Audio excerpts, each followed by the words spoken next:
Hello and welcome to ThisConnect. Today we're going to talk about perhaps the most contentious topic that we've ever brought up on MotorInc since we started. Our stand on crash testing has not been in consonance with what's going on.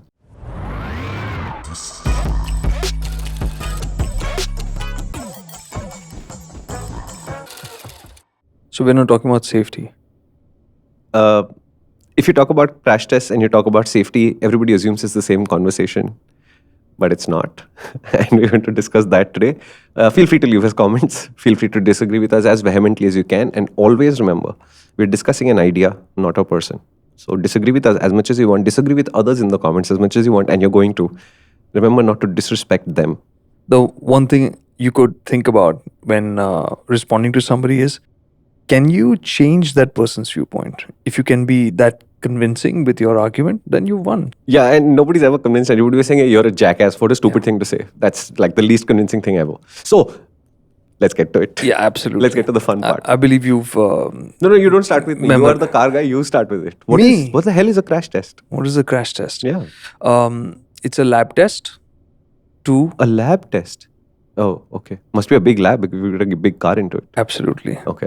So the reason why crash tests are the way they are is basically you're creating a controlled environment in which to fairly assess the strength, robustness, and ability of a vehicle to withstand, or let's say judge how well it does in case of an impact.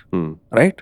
That's why the things are done in a very specific manner, right? It's surprisingly specific, the manner. It's very, very specific, right?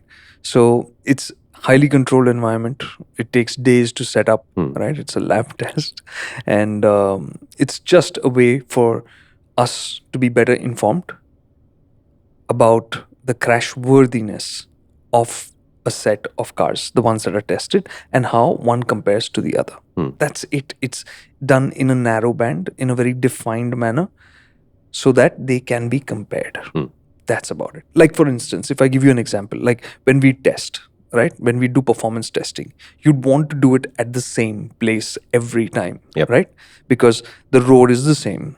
The gradient is the same. You'd want to do it at the same time of the day in the same weather conditions. And in fact, when you're doing really high-end testing, you'll take into factor climatic conditions like temperature, humidity, everything. Because everything in percentage terms plays into how the whole thing stacks up. Correct. And if you step out of the lab and do as precise a job as Karthik just said, it's still not a 100% replicable test. There is still going to be variation because the real world is full of variation, right?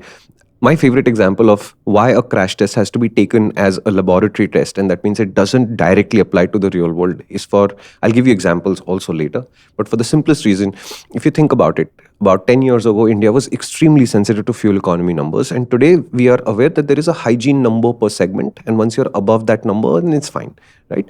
So if you think commuter today, I don't think the commuter is looking for 98.22 kilometers per liter. If a commuter does 75 plus at the 100cc level, that's enough. Beyond that, whatever I get is bonus, but it doesn't stop me from buying that thing. Back in the day, though, we were very sensitive, and we would get a lot of response saying that this vehicle was supposed to give me 98 kilometers per liter, and I never see like more than 74. What the hell happened? Right? Remember, the 98 was in the lab. They controlled the temperature. Absolutely. They controlled the exact revs for exact amounts of time in which gear. It was a standard cycle. And the standardization was to make a replicable test, which means that if you were to put a Splendor and a C300 and a Bajaj Aspire and something else, put them through the same cycle, the differences in economy would be accurate even if the numbers weren't accurate in the real world. Which is to say, the expectation is if in the lab, the Splendor gives you 12% more fuel economy than rival A, then in the real world, an owner should expect, riding the bikes the same way, a difference of roughly 12%. Will they ever see the number that was seen in the lab? No, it's not possible. So there's a lot of variation in the real world. And remember, therefore, that the crash test job is to give you a assessment of what might happen in terms of what the vehicle will be able to do to protect you in a crash. But it doesn't predict the outcome of every crash. You can still die in a car. Right? And I mean, and if you don't die in a car, I know I love dark stuff, but if you don't die in a car crash, you're still going to die at the end. Okay, so let's see how much crash test data informs how much you'll extend your life by buying a better car. And there is data for this too now. Oh, you have that data? Yeah. Okay, go for it. Okay, so the first thing that I discovered yesterday is that while in India it's too early and we haven't done this, in the US there are research studies that compare real world accident data versus the crash test data. So there are people who've gone and tallied it. And in the US, accidents are logged for insurance purposes. The police reports are a lot more comprehensive, etc. So there's a fairly large data set. So some people went and said, okay, so the NHTSA, which is the body that crash tests cars in India or whatever, they take a 5-star car. In the US? In the US. And then they look at all the crash data for that car and see, hey, what's the correlation, right? The strongest correlation is in the fatality scores and not in the minor accident. Which means that if there was the chance that the accident would be fatal, and remember the word fatal means death. It does not mean close to death, non-serious. It means just one thing. A fatal accident is an accident that caused a death. Okay, it's not a gray area. It's a white or black. And I'm saying this because I've seen a lot of people use fatal as an interchangeable word for serious. It's not.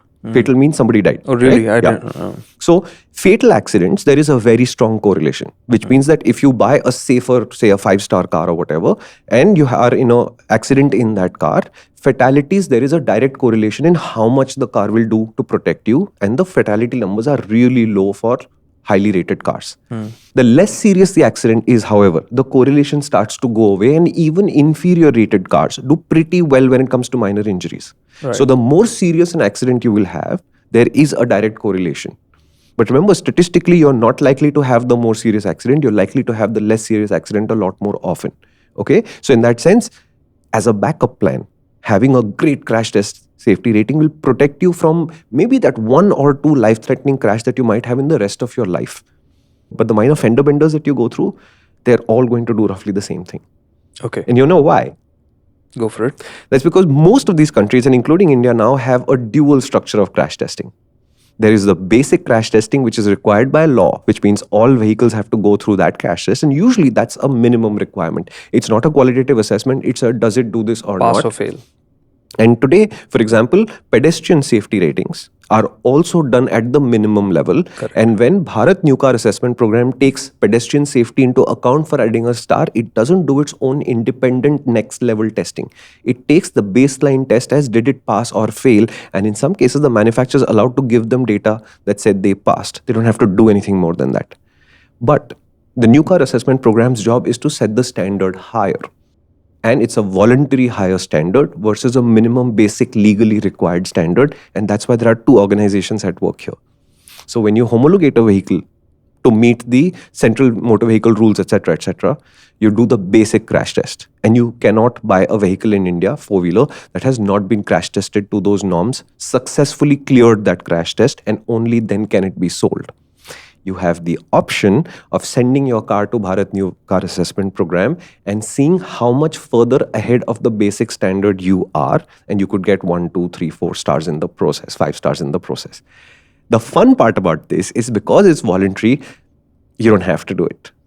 And the really fun part about this is there's a lot of equipment restrictions for the side impact test, etc., which are future oriented in the sense of a certain percentage of your cars have to have that safety equipment today, and then you have between 3 to 5, sometimes 7 years to deploy the equipment to all of the cars, which means it is entirely possible for you to see a 5-star rated car today, buy it today, but this car will receive the full complement of 5-star equipment over the next 5 years. So technically, you don't have a 5-star car.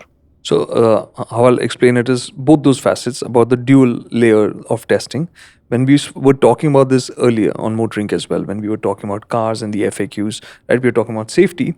And that's because so many people were asking about crash tests and ratings. We made it clear that every car on sale in the country has to clear the 55-kilometer standard test as mandated by the government. So it's not like it's not gone through a crash test. It didn't get ratings for that. All it got was a pass or a fail mark. Correct. Which is why it had to pass to go on sale in India. Whereas the NCAP is a tougher test, which is done at 64 kilometers an hour, Bharat NCAP or Global NCAP, right? And where then they grade the cars on how well it's performed, right? And we've seen this as well, that it happened with the Slavia, Virtus and Verna, where the Verna also got 5 stars. And that obviously shook up a lot of people, that how could the Verna be a 5-star car, Hyundai, and then in that there was a comment, there are comments made for the cars as well, and where Global NCAP then said that there is certain amount of deformation, etc., but it's fine, we've still rated it as stable, right? Because global NCAP ratings are so important. All variants do not get the equipment as standard, these safety equipments. So some of the base variants may not have some of it because of price sensitivity and all of that. So they factor that in, saying that over time this will become standard. Correct. But your car inherently is capable of meeting this standard if the equipment arrives over the next 4 or 5 years. So the fun part about reading the Bharat New Car Assessment Program is how sensitive it is to the manufacturer's requirement. That I was not expecting, honestly. I was expecting it to be an industry body, a statement that troubles the industry. That says, oh my God, these guys are being so serious about this and we are going to have to pull up our socks. But it's not. So it says stuff like, we realize that a manufacturer might need the safety ratings to be in place for their marketing structure as a new product comes out, in which case we will do the confident. I was like, holy crap.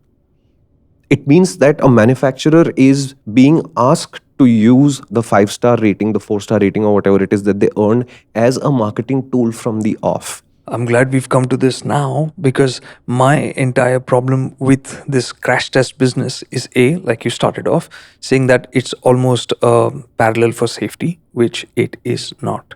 And second, this comes across more and more as a marketing tool. And that is a big, big problem. It is. Right? Absolutely. And again, you can contest a bad result. And there is a structure to contest a bad result and saying we'll make these changes here, look at more data and all of that. And you can renegotiate many parts of a crash test. And I'm not saying that this is evil, but I'm saying there are too many open doors in this room for people to walk in and out of. And you know how Indian organizations work when there's enough loopholes. Right? This is why I have very little respect for what Global NCAP does. First of all, Global NCAP was an organization whose job was to coordinate the other NCAPs, to make sure that Latin NCAP, Euro NCAP, ASEAN NCAP, ANCAP, etc., they are all communicating with each other and they're all on the same page, and the whole new car assessment program works together as a global ecosystem that leads to safer cars. At some point, they woke up and decided to be the end-all and be-all of global testing, focusing on Africa and Asia. I'm sorry, I can't even tell you where the money for Global NCAP is coming from. It's unclear. And there's a lot of people who allege, I'm absolutely not sure about this, there are a lot of people who allege that the airbag guys pay Global NCAP to do testing, because the one thing that happens when you Global NCAP test a car and it does badly is the manufacturer opts for more airbags. And that's not what you want by default as the first thing.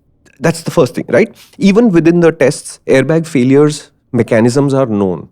Airbag might fail to inflate fully, and there is a modifier that goes in the document for that. There is a very funny one about an airbag inflating badly, and it actually sounds like the airbag slapped you across the face, either horizontally or vertically, and you take away points for that because you don't want it to do that, right? It's a very fast-moving device, and it will cause damage or death, which is why seatbelts are important, right? And I'll come to the usability problems with a crash test rating later.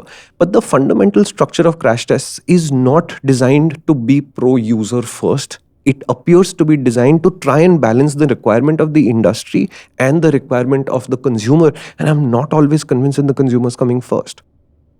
Because the real way to drive safer is not marketable. And therefore, we are focusing on the fact that we can turn this into hardware, market up, and make you pay more money for it.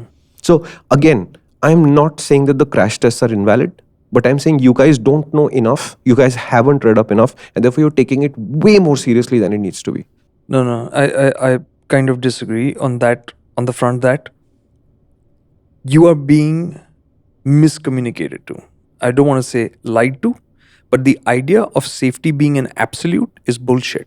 Yeah, right? It is. Because the way it's being marketed today, right? A 5-star car means you're safe. No, you're not. You're not.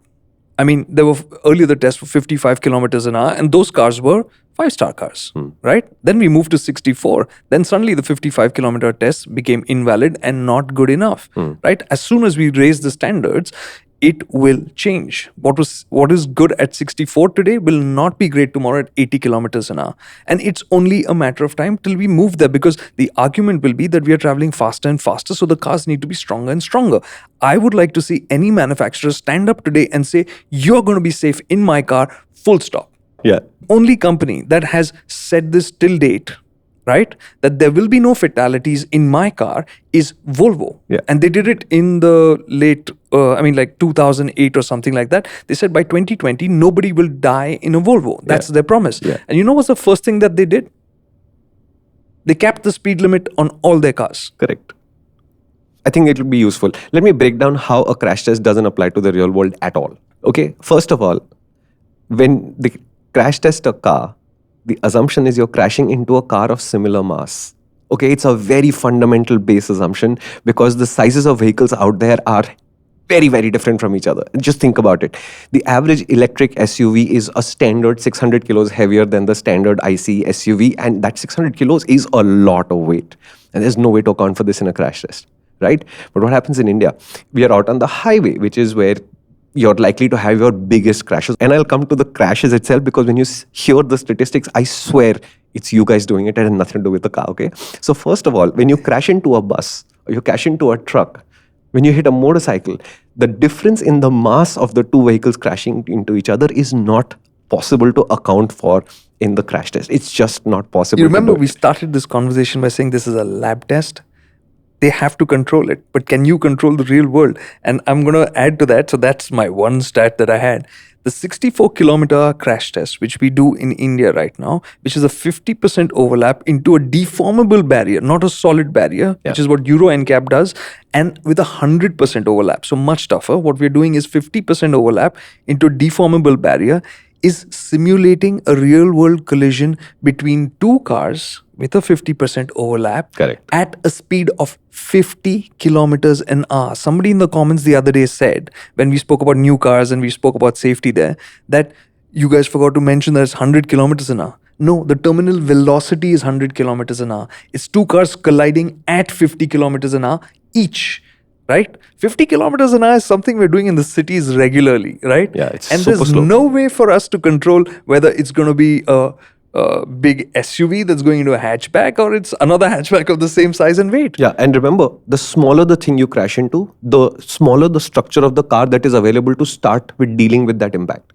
Okay, so the pole is supposed to be the most dangerous thing out there. Okay, a motorcyclist going into a pole will be seriously injured, probably die. And a car going into a pole similarly is at great danger. What do you think they test the pole test at? 30 kilometers an hour. Okay. If I promise you take your car out, then you go down the street around your house and do 45 kilometers an hour. When you slow down to 30, you'll feel like you've stopped. It's that slow. Yeah. Okay. Because to protect you from a pole at 100 kilometers an hour, you need a battle tank. And a battle tank, by definition, will have a 5-liter V8, which will make some 900 bhp, which will have a top speed of 60. It will weigh tons and tons and tons. And then they can guarantee that if there's a landmine or a pole in both cases, you will survive. It's just not possible to do it. Absolutely. Right? So first, a crash test cannot account for what you're going to crash into. And the moment the size is different enough, crash structures are no longer as predictable as they were in the lab. So the utility of the lab test in this context is to be able to compare similar sized cars to each other in terms of crash performance. It does nothing for you in the real world in the sense of it doesn't tell you what is going to happen when the ST bus comes into you or you go into the ST bus. Okay, so one. Second, the only thing I know, the only thing is that, okay, the better the star rating, the chances of you getting away with less harm, not without harm, with less harm are higher. Chances. It's still not a promise. Correct. Remember that each star rating gives you an indication of how little you will be injured. It doesn't say that you won't be injured, okay? Every single part of the calculation that goes into generating a star is an assessment of is this a serious injury or not a serious injury, and not the lack of injury by itself.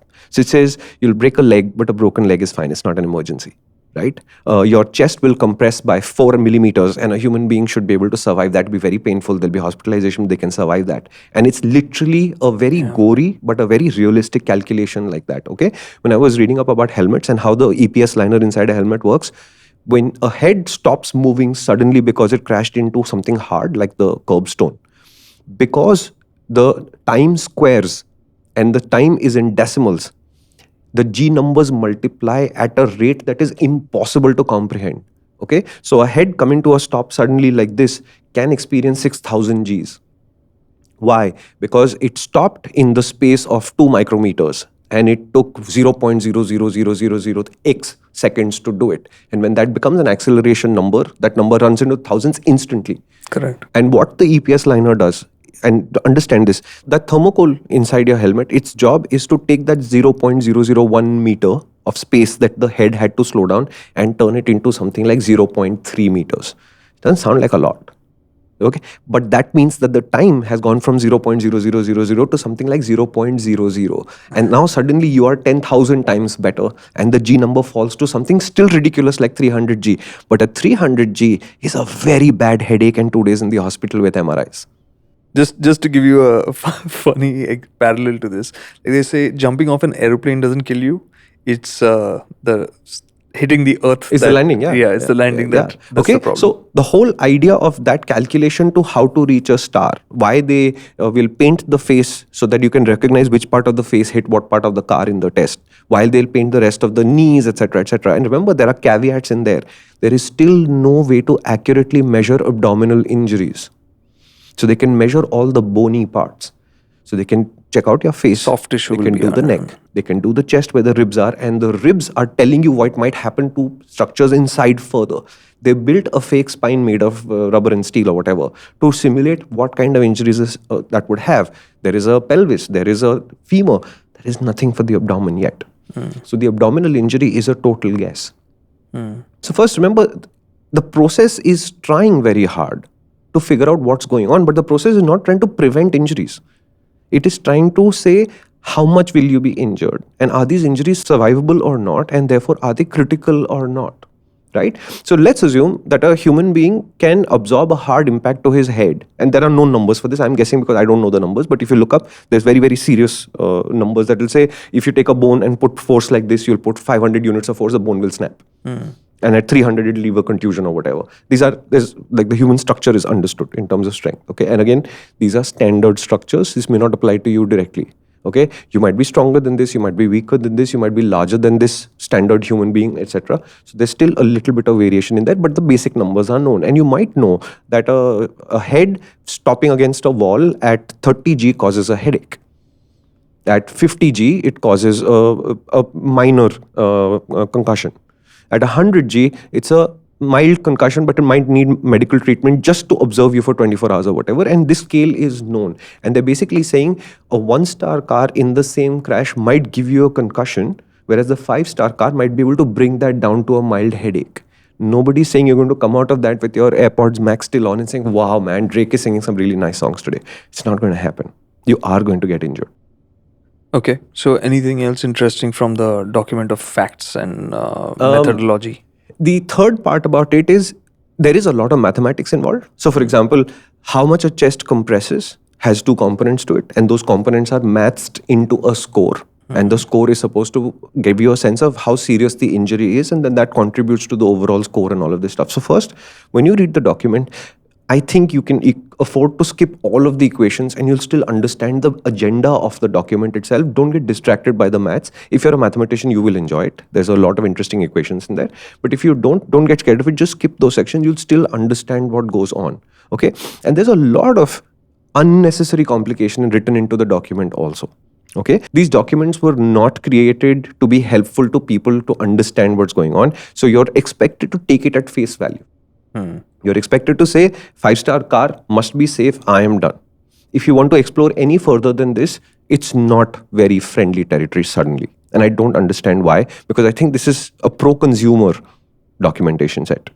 Second, thank God I brought up child occupant protection because I would have forgotten that next.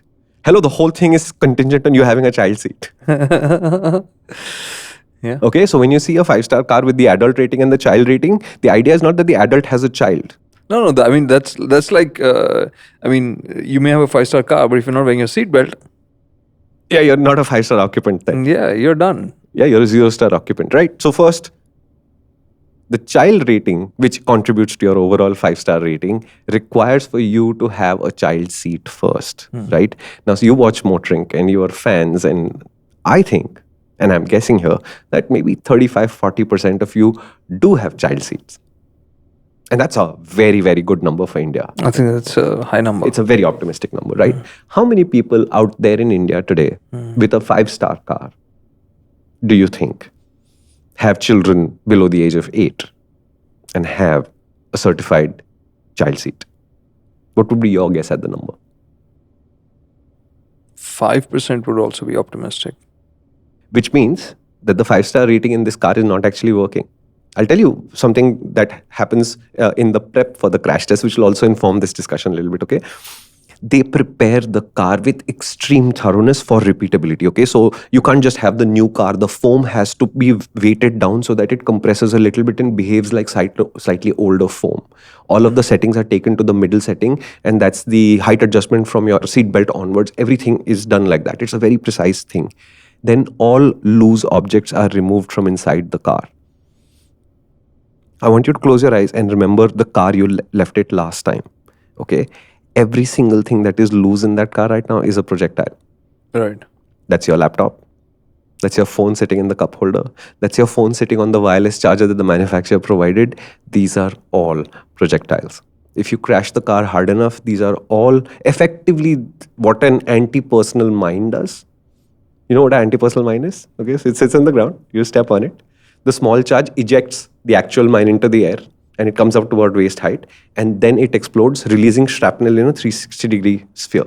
And the idea is whatever flesh... Thanks, man. Everything that's loose in your car is the same thing, right? Even I don't put my phone away when I go into the car. It's not like I am aware of this data, and therefore I open the glove compartment, put my phone inside, lock it. It's there. It's sitting on the wireless charger. It's sitting in the cup holder. Coins.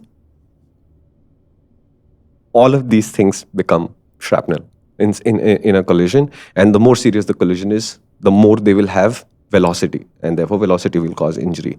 Okay? So, a child unbelted in a car, that's a 10-kilo projectile. It's going to go through something. Okay? Therefore, we have seats so that the restraint system can do its job. So when you belt up a child and say, I don't have a child seat, so the child will wear a seat belt, you're not doing the child a favor. Because the force limiters, which is the seatbelt shouldn't get tighter beyond a certain point, otherwise that will start to break things inside your body. The force limiters are always calculated for adults. They are never calculated for children. And the idea of the seat for the child is the seat absorbs that load so that the child can be restrained at a thing and a place with the child body is capable of absorbing the load off. So when you take your 4-year-old, 5-year-old and belt them up in the car, you haven't actually done them any favors. The seatbelt also doesn't go around them properly.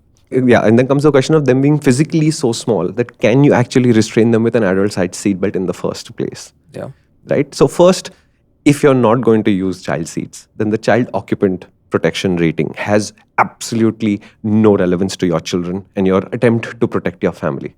1. 2, if there's loose stuff all over your car as you drive, and it happens to many of us over time, then all of that stuff is not going to help the crash worthiness of this car because you've put a whole bunch of projectiles around you and they're all going to come at you at some point or the other. Right? And the third most impressive thing was from that study that I told you about, them comparing cars on the NHTSA, great car to crash in, and what actually happened. They said something like, I'm not sure about the brand name, but let's say brand A is a sports car maker and brand B is a family car maker. There was a very large difference in the actual number of crashes that happened to brand A versus brand B. And brand A stood out, and I'm not able to remember which it was because Porsche stood out for being the complete opposite of this pattern. Okay. And they said, and they inferred that how you drive your car, which is affected sometimes by what brand you bought, right? How you drive your car has a far bigger impact in how frequently you will be in crashes than the crash worthiness of this car itself. Yeah, I think the stat on that is 90% of the accidents are driver related. And this is also true for India. Okay, if you see the Indian accident data, I implore you to see, it's one of the ugliest documents I've seen visually. It's just table after table, graph after graph, and not a lot of thought has been put into summarizing information in ways that you can interpret it cleverly. It's just somebody had to do this job, so they did it. But there are some really good numbers in there. Rain versus dry. When do you think there are more crashes? Rain versus dry. Because you've asked that question, I'm going to say dry now. Yeah. Most of the crashes happen in the dry. Okay. Because people are more careful in the rain. We'll come to that. Day or night? When do you think most crashes happen? Day. Day. City or highway? Where do you think most crashes happen? City. Highway. Highway. The most common kind of car crash in India happens on a clear sunny day on an open road in the middle of freaking nowhere. It's the most That's common awesome. kind of crash. See the statistic. I've seen the 2023 document. I saw the 2022 document. Something, and I don't remember the numbers honestly, so don't hold me for exactly the number, but something like 65 or 70% are crashes like that. Okay. So there is no weather, there is no mechanical failure, etc., etc. It's just a person making a mistake. And the most common reason why people crash has nothing to do with the other guy. It's like the most foolish argument ever. Okay, you've been taught to worry, and I understand that. And you've been taught to think our cities are so chaotic, somebody else will drive so badly that I will have no control over my situation, and therefore I'd better protect myself with as close to a battle tank as I can buy, and that would be a 5-star rated car. But the crash statistic says that's not actually ever the case. Drivers are making mistakes and having crashes, and a lot of crashes are not necessarily vehicle to vehicle crashes. Okay, there was a study called MAIDS, motorcycle accident, something in the late 80s. The most common kind of motorcycle accident was what they call a single bike accident. There was no other vehicle involved. It was just a guy making a mistake and sliding off, right? I don't know what the recent statistics of vehicle accidents, car to car and car to bus and car to truck are, but I would be very surprised that this is just randomly happening to people left, right, and center. I know it sounds a little bit crass when I say it like this, but if you compare the size of the Indian automotive market, and that's not just the cars we sold this year, that's everything we sold over time and is still on the road, versus how many people actually have crashes today. As horrifying as the statistic is on a global scale, as a percentage of the vehicles on the road, it's still not so great a number that everybody needs to have a battle tank. Okay, if you go to Colombia, for example, you will notice all the houses have large protective grills, and the more affluent you are, the more protection there is. And the crime is at a rate where this seems to be everybody's requirement right now, that if you don't build a house that looks like a fortress, you will get robbed, right? What you're effectively saying is, if I don't drive a battle tank every day, I might be killed every single hour. And honestly, the statistic says that's not actually going to happen. But you can play the probabilistic game and saying, but my family, I have to protect it. I said, all right, you want to do that? Let's start with the steps. First, if you're operating a vehicle, don't drink. Alcoholism is known to be a common problem with drivers in India. Get the seatbelts. Put them on. I know that all of you don't. And that means wherever you are in the car, you should have a seatbelt on it. Not just because you're driving. If your wife is driving, you should still be belting it up. Right? And when you have children, you have to get child seats. And child seats come in sizes. And they have boosters. Until your child turns 13 or 14, you'll be spending quite a bit of money swapping seats. I know parent groups in Mumbai who know that my child is now 3, so they will give me their seat, and then I will purchase the seat from 6 to 8, which I'll give to that family, and the seat does the whole rotational cycle, right? Then comes the question of driving better. You know, the funniest part about the crash test, if a car has a collision avoidance system, it's turned off for the crash test. Yeah, otherwise it will be unpredictable. Yeah, the car might refuse to crash. And then how will you give it a rating? It never crashed.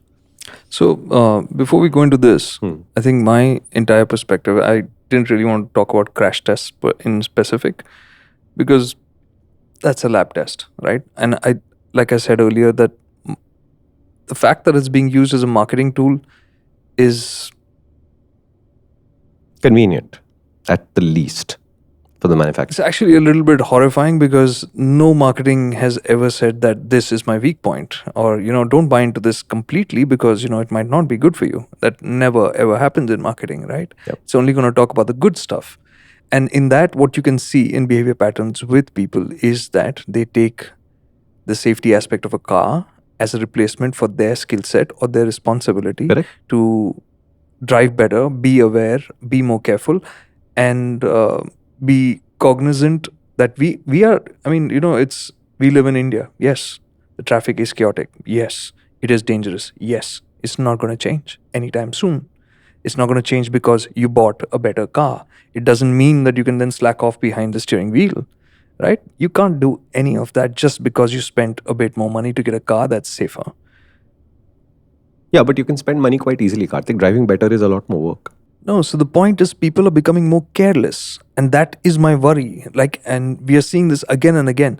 People are spending more on, let's say, people end up being more reckless because, like, I'll give you the we've discussed this before, the bike analogy, right? Like, if a motorcycle didn't have ABS, we'd be riding a lot more carefully, Yeah. right? We'd be riding a lot. I would definitely be riding a lot more cautiously, especially, let's say, in the rains, Correct. especially on more unpredictable roads. Yeah. But because I know I have ABS, I know that I have a big safety net to help me out in the what if scenarios, right? And that is the default that is being seen with cars, with people who are buying these cars saying that, no, it's a 5-star car, bhagao. What's there? There's no problem. That's not the case. Yeah. Is there as a worst case scenario. Our first job is to avoid the incident in the first place. Correct. Right? Which is why when we were even talking about in the new car discussion also, we spoke about the chassis, the importance of being able to drive a car well. You can take a car that's super stable and that crashed well in a straight line and put shit suspension on it and it will be terrible. Yeah. And it will be the worst car that you could drive from a safety or just from a driving standpoint. And that's bad. Yeah. Right? In the same vein, we were talking about airbags versus a good chassis. I mean, first and foremost, you'd want a car which helps avoid an incident, right? Correct. So it has to drive well. And even then, if it gets into a crash, yes, the chassis is important. 6 airbags by default doesn't make the car safer. It provides an additional layer of protection from harm that could come to you. That should be the last thing that you look for. 6 airbags hai. It's the easier thing to fit into a car even if the chassis is not good. Right? You get it? No, and worse. Most people don't realize that a chassis that worked well in a crash will look terrible at the end of it. Yeah. Better a car crashes, the worse it will look at the end of the crash. And I want you to understand, because this is a binary situation. If the car looks awesome at the end of the test, that means the humans inside had to do the job of dissipating the energy from the crash. If the car is going to dissipate the energy from the crash, then the car is going to break apart, it is going to crumple, and it is going to look like it went through absolute hell. And the process of bending the metal into those shapes is where the crash energy went, so that the humans inside didn't have to absorb it. Right? I remember when we got the Maruti 800 for the first time in our family, everybody said the Ambassador was the safer car because the Marutis would just crumple at the smallest thing. And that reputation remains. But you want that. I know a lot of people who had smashingly good-looking ambassadors that came back after a crash, and you later heard the story of somebody who expired in that car because the car didn't do anything to absorb anything. And the person inside therefore was left as the weakest point, and therefore they absorbed all of that energy. And with modern cars, you'll find that there are areas that are designed to deform. Like the front end of the car looks like a mess because it's meant to crumple all the way in as much as it can, of course. And the shell, the body that's around it's called the passenger cell, right? That has to maintain its integrity while allowing energy to flow through. Which is why, in cars, you may look at an accident, a car that's been through a crash, and say that, yeah, it's okay, we can fix the front end and do it. But very often, a very complicated fix. It will be discarded because the load has transferred through the A-pillar, through the floor pan, Correct. right? And there'll be millimeter deformations, Correct. right? But the that's chassis enough. is done. Yeah, that's it's enough. Done its And the job. reason that's enough is because it's no longer the 5-star rated car you bought. It became 5-star. It did its job. It was a star. Now it has to be retired. Which is why a lot of people will say minor accident, but the car became a total loss. I don't know what the insurance guys are doing. Are they trying to gyp me? Sometimes they are. Yes, it happens to all kinds of systems all over the place, perhaps. But most of the time, the technical reason for this is that 1 millimeter deviation that he spoke about, that's outside what the car was promised in terms of what will happen next. And the insurance company is basically saying that, look, when you have the crash in this vehicle structure, again, it won't work. Or how it will work, we don't know. Whatever, worst case scenario, it won't work. And then 1, 2, 3, 4 people will die in this car. And then the insurance company will have to pay out the life insurance and the vehicular insurance components for all of that, which is so expensive that we'll just retire this car instead and say, total loss, it's done, scrap this car, and here's your compensation, go get a new one. Yeah. Yeah. The final point I think I want to make, and I'll let Karthik make whatever other points he's got, is if you don't drive well enough, And many of you don't. You think you do, but you don't. And if you don't drive well enough, no, I'm honestly, I'm not judging you for this. This is how human beings work, okay? I've used the MotoJitsu example before. I'll use it again. Everybody drives on a scale of 0 to 10. Racers usually close to 10. People are learning usually close to 0. We all assume we are 6s and 7s. Most of us are 2s and 3s. And the gap causes the crashes, right? So you drive a lot worse than you think. There is no two ways about it. This is true for me also. I might think that I'm Michael Schumacher in my head, but my nickname might be Shumi. I'm nowhere close to that man's skill. I probably never will be, right? The point is, if you don't drive well enough, then all of this discussion is moot. And if you drive well enough, what will happen is not that your 5-star car will work awesomely for you. What will happen is you won't crash. And there are lots of people out there who've gone through life without ever crashing. Okay? So the idea that if I drive, I will have a crash, probabilistic, yes. Does it actually happen? Yeah, to some people. On a motorcycle, it's far more likely to happen that you'll fall off a bike. A minor fender bender is considered the norm for driving in our cities today because it is chaotic, but it is a fender bender. It's not a life-threatening situation. Most of the crashes will happen at higher speeds out on the highway. This is known. This is a statistic, which means out on the highway, the more jackassery you get up to, or the more a lack of skill you display. And being a jackass is a lack of skill too. The worse the situation gets for you. But it is very easy for you to get into a crash where the crash structure of the car has no hope of protecting you from your own idiocy. And I'm going back to that point about the safer cars giving you a license to be an ass, right? Yeah, it might protect you, but please consider that a mistake that you make, from which you may get out of unharmed, can still change your life if you have harmed somebody else. And that's a very real reality. I mean, it's a reality in our world. Our conditions are chaotic. You do not want to be in a situation where you've harmed somebody else. So just by having a safer car, do not for a second even think about letting up, about not being safe behind the wheel, not being careful, because you don't want that in your head, on your hands, right? And we are motorcyclists as well, and it's so easy for us to be in harm's way, be it our doing or not. We do not have the luxury of that protection. And yes, we may wear riding gear and as much as we can, as well as we may ride. It takes the smallest of mistakes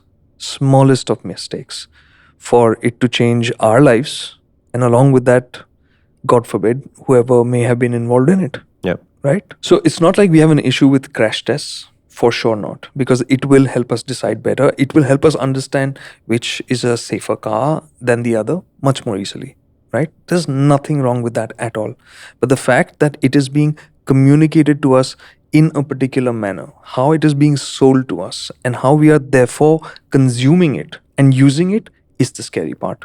So all we are saying is take this information. All the information available to you is to your advantage. Whether you want to regard it or disregard it, it's available. Acknowledge it, use it, and choose to use it how you see fit, right? But the point is that it's not all. Don't take it just at face value. Understand it and interpret it for yourself, right? See how it makes sense and decide accordingly. Some of you may say that, yes, I do want a 5-star car. That is my need. Fair enough. For whatever reasons, but also accept that the 5-star car is not a promise and guarantee of safety. You have to do your part. There are many other variables at play. So you have to accept and acknowledge that as well, right?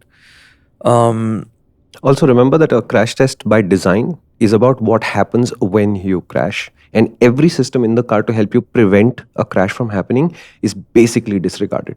Okay, so ESP is required for 3 stars and above in India. And it's optional for 1 or 2 stars. They don't actually test the ESP. They just have to document the fact that ESP exists. Right. Yeah. So all of the systems that help you stay away from crashes are not accounted for. Okay. So for example, if a brand makes a lot of 1-star cars, so they're not great at safety, right? But let's say that they run the country's largest driver education programs, which are effective at communicating how better driving is done for brand new drivers from day zero. And I'm not pointing a finger, I'm saying as an example.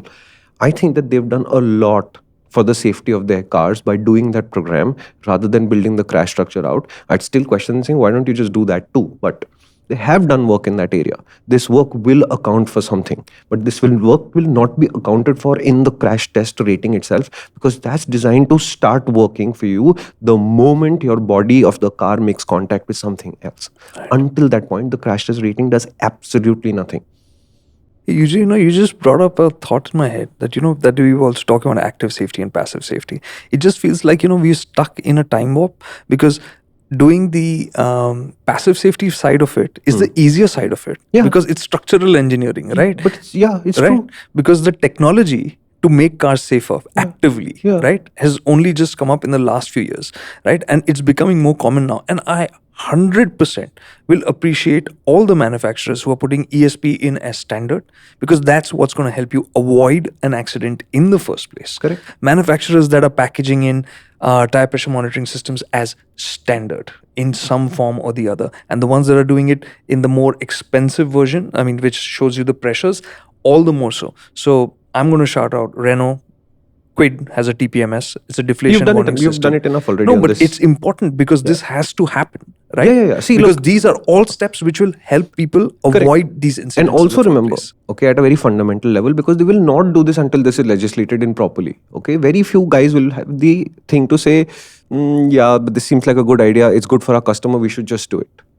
They will always ask the question instead, saying, we can do this for the customer. It's going to cost the customer 15,000 rupees extra over the legal requirement.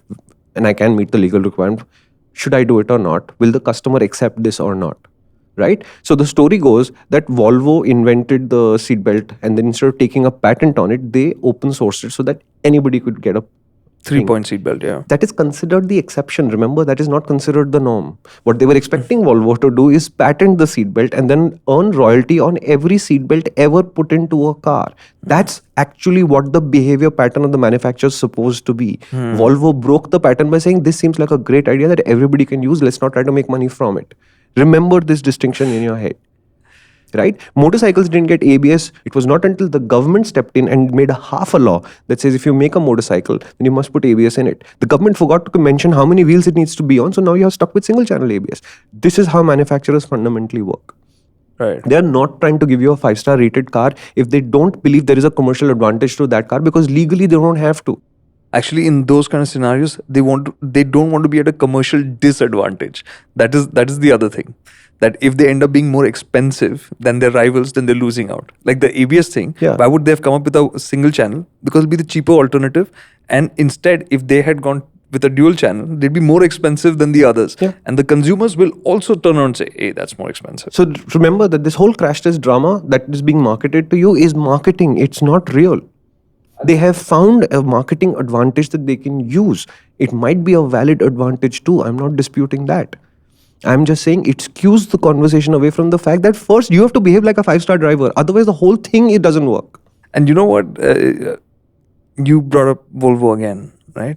Volvo is a company that was known for safety. They were considered boring, right? Yeah. But they have not changed who they are. They talk differently, but they've not changed who they are. In fact, if a company lives by the motto of creating the safest cars, I can't think of anybody else but Volvo, because they are doing crash tests which nobody else is. They're not even mandatory crash tests. You know, the vertical drop, then they do a rollover, which Volvo does. That's their facility, right? They build cars that are stronger than what the norms are. They always have, right?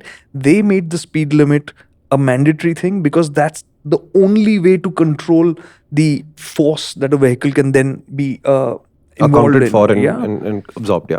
That is why they capped the engine sizes that they would use, because they don't want ultra powerful engines. They want great mobility, which is sustainable and safe. Yeah. That company looks different because they prioritize safety. Can you say that for many others? No, it's just marketing now.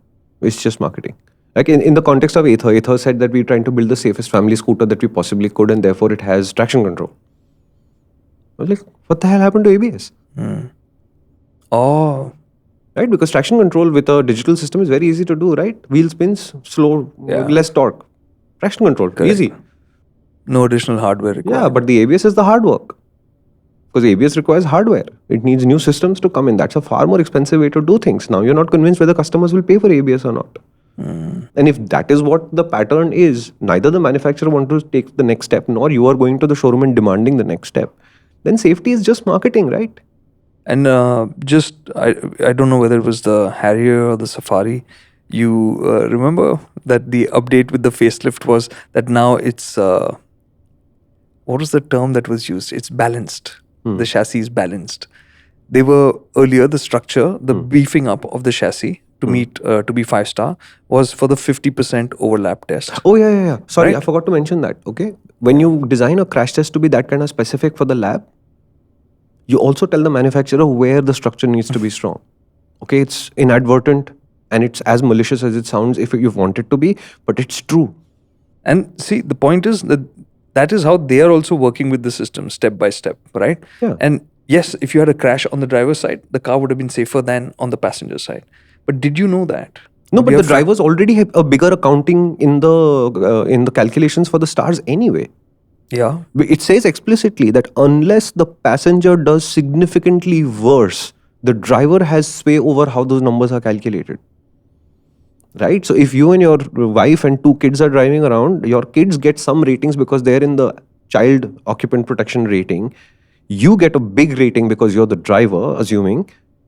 But your wife doesn't get the same kind of importance because she's just the passenger. And the moment she takes the wheel, she's probably in the safest place in the car. No, but that's also because the driver's side has the intrusions. So in case of an impact, all those things you are more at risk. Exactly. It's not equal. Right? And it is designed like that, right? There is a very, very large difference between you going to school to try and learn and you making sure you pass an exam. Yeah. And not the same thing. Yeah. Right? I have a lot of respect for people who learned loads in school. I honestly don't have a lot of respect for people who knew how to clear the exams and get lots of marks. Right? I had people like that in my class. You know, you do. They are not the most intelligent people. They are just the guys who are clever enough to hack the part of the system that they need to. I just want to talk about people with older cars, right? Who may be, always worrying about the safety factor. There's an easy way for you to feel more confident on the road. There are the basics. We've spoken about these before. You don't need to just go and upgrade your car because you're worried about this. Anything that you bought in the last 5, 6, 7 years, you're fine. You're covered with ABS any which ways, which is the one thing that we consider you must absolutely have. Aside from that, there's the 3-point seat belts. Use them. 100% use them. These 2 things will be key to keeping you safer on the road, no matter which vehicle you're in, right? If you have an older car, pay more attention to the suspension, to the tires. Change them on time. Change them early if you must, right? These are small things and they will keep you safer on the road. And we spoke about a great chassis with poor suspension. It's not going to work. So if your car is in good running shape, right, you will be safe on the road. So don't panic about these things. We've always said this. If you have a vehicle that's working, that's running fine, stick with it. Don't worry about it. When the time comes to change, you upgrade, that's fine. But don't press a panic button and do that now, right? Yeah. And always remember that it's always harder to do the right thing, which is why a lot of people don't do it. Which is why there is no incentive for you to drive better because it is the harder thing to do and people don't like to do the harder thing. It's a lot easier to just throw money at it and saying whatever my gap in skill is, these many stars will take care of that gap in skill. I'm sorry, it doesn't work like that. You want to be a better driver, want to be a better human, want to be a better citizen, want to be more successful at work, want to do better in school, you have to do some hard work. There's honestly no way around it. All right. So have fun with your 5-star crash test cars. Hopefully you'll never need the crash test rating at all. But remember, it's a lab test. It should be able to give you a comparison between 2, 3, 4 vehicles of similar sizes, but it doesn't actually say what would actually happen in the real world. Because when you crash into something significantly larger or smaller, the crash test structure behaves differently. It's less predictable and therefore it has less relevance in terms of what the rating actually was. Second, good drivers in a poorly rated car will still probably do a lot better than an absolutely terrible driver in the safest car on earth, right? Probably because the first guy will never have a crash and the last guy will always have a crash. So if you always need your airbags and your traction control is always coming on and ABS lights are always flashing at you, the fact that you have them in the car is a blessing because there's an idiot at the wheel. And you must remember that if you don't recognize the fact that you have a problem, you can't improve upon that problem. Okay, so you don't think of yourself as a star driver if your record says that I rely on electronic intervention a lot and I have a lot of fender benders and I have a lot of near misses. These are not signs of good driving, right? If you can drive better, the importance of the crash structure starts to diminish a little bit in your life. In the worst case scenario, it's supposed to do its job, for which a whole bunch of conditions have to be met. You have to have that seatbelt connected clearly and correctly. If there are children, then they have to be put in restraint systems. Whatever is the appropriately sized restraint system. There should be, as much as possible, a lack of projectiles around the car that can damage you. So your laptop bag can't be just thrown into the rear seat. That's not a solution. You have to think this through if you want all of that money that you paid for to start working, right? And the fundamental idea that really gets my goat is that I will not be doing anything, but somebody will do something and crash into me. I thought you were going to say that choose the right car to crash into. No, it's just, look, the biggest problem I have in this, and I know that this will be the lion's chunk of comments on this podcast also, and good for you. Think like this because it is so productive for you to think like this. That was sarcastic, by the way. Is the idea that somebody else will make a mistake and crash into me, and then the crash structure that I bought will protect me from it. Look at the accident statistics data. It does say clearly that this is not what's going on. It says you behind the wheel are more likely to make a mistake than somebody else is likely to make a mistake and come into you. It's very obvious. It's obvious circumstantially where the crashes are happening. It's on a bright, sunny day out in the open, and speeding is 90% or 70% or some stupidly high number like that. Speeding doesn't happen by itself. Somebody has to press the throttle. Just start thinking, just start saying this to yourself every now and then for this. I'm going to be the one who'll make the mistake. I'm going to be the one who'll make the mistake. They will make it now. No. It's just an awareness tool, because all the time we are telling ourselves, I won't be the one making a mistake. The point is, you will only be careful when you accept that you can and will make a mistake. And it's true. It will, unless we've discussed this also before. The only reason we are cautious is when we are doing some things, even when we are riding fast, we're making overtakes, is that split second to sit back and say, do I want to do this? Right? Yeah. Because I could be making a mistake. Yeah. There might be something there. I don't know. Yeah. Right? It's just that split second of saying a cautionary check for yourself, right? Yeah, it doesn't work, no, Kartik. Look at what people say in the comments today, right?